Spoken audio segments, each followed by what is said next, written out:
দর্শক আসসালামু আলাইকুম। সবাই একটা জিনিস মনে মনে করে যে আমরা শুধু নার্সারিতে চারা বিক্রি করলেই মনে হয় অনেক টাকা লাভ হয়ে যায়।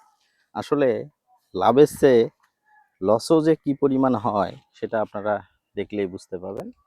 দেখেন আমাদের নার্সারিতে এই গতকাল রাতের যে ঝড় বৃষ্টি হয়েছে তাতে কি পরিমাণ ক্ষয়ক্ষতি হয়েছে, মানে ক্ষতির পরিমাণ হিসাব করলে প্রায় দাঁড়াবে 50,000 টাকা। নেটগুলো সব ছিঁড়ে গেছে, প্রায় 25টা খুঁটি ভেঙে নিচে পড়ে গেছে। এছাড়া বেডের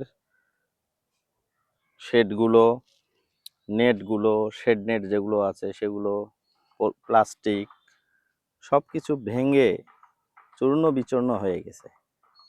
এগুলো মেরামত করতে আমাদের প্রায় 50,000 টাকার ক্ষতি হবে। এছাড়া দেখেন আপনারা পেঁপের চারাগুলো, এর উপরে বাঁশ পড়ে পেঁপের চারাগুলো অনেকটাই ক্ষতিগ্রস্ত। দেখেন বাঁশ ভেঙে নিচে পড়ে গেছে।